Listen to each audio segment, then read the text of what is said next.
you can go to our 4-star restaurant right in there and have an incredible lunch. Nevertheless, all this hullabaloo got started back in the early 30s when the general manager, Frank Shutt, and his buddy Chip Barwick. Frank Shutt was the general manager at the Peabody, Memphis. Well, they decided they wanted to go duck hunting, so they loaded up their live ducks. At that time, you could use live ducks as decoys to call in the ducks. So they loaded up their live ducks, all their equipment, got in their car, and yes, ladies and gentlemen, they drove all the way to L.A. That's right, Lower Arkansas. Well, while they were here in Arkansas, it's kind of a sad story for some, a happy story for others. They didn't get any ducks in the country's finest areas for duck hunting still today. Well, on the way back to the Peabody, Memphis, since they had such a dismal duck hunting experience, they decided to drown their sorrows.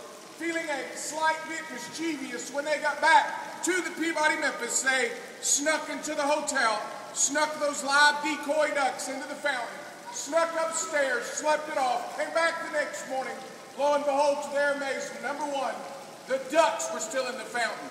Number two, hundreds of people had seen and heard about the ducks in the fountain at the Peabody, Memphis. Number three, the general manager, Frank Shutt, was ecstatic. So from 1932 to 39, we had 3 fowl frolicking in the fabulous fountain at the Peabody, Memphis. Well, about 1939, something interesting happened. There was a train wreck. Ringling Brothers Barnum and Bailey Circus had a train wreck right outside of Memphis. In that train wreck was a gentleman named Edward Pembroke, who was a wild animal trainer, and now he's out of a job. So he comes on staff at the Peabody, Memphis as a bellman. But wanting to exceed people's expectations, give them a Peabody service excellence experience, he asked Mr. Shutt if he could train those ducks to come out every morning at 11 a.m. to John Philip Sousa's King Cotton March, and to go back every evening at 5 o'clock for the same. At the Peabody, Memphis, they went back to their rooftop palace. Here at the Peabody, Little Rock, they go back to their 4-star duck palace on the ballroom terrace.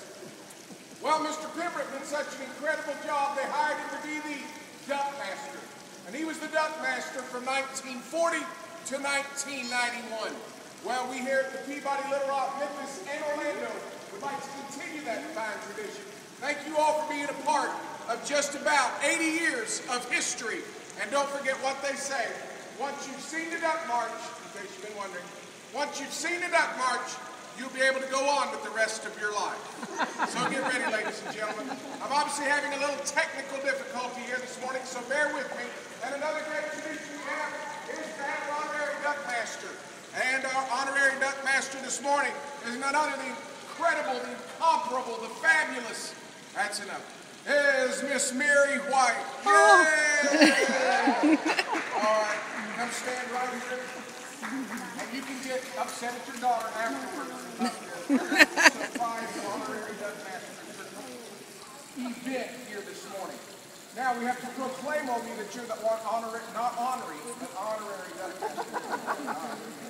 Whereas the care and protection of the Peabody ducks must be attended to on a daily basis and can only fall to persons of high standards and great distinction, and whereas you are such a person, be it resolved that on March 25th, 2011, that you have been inducted into the Honorary Duckmaster Hall of Fame.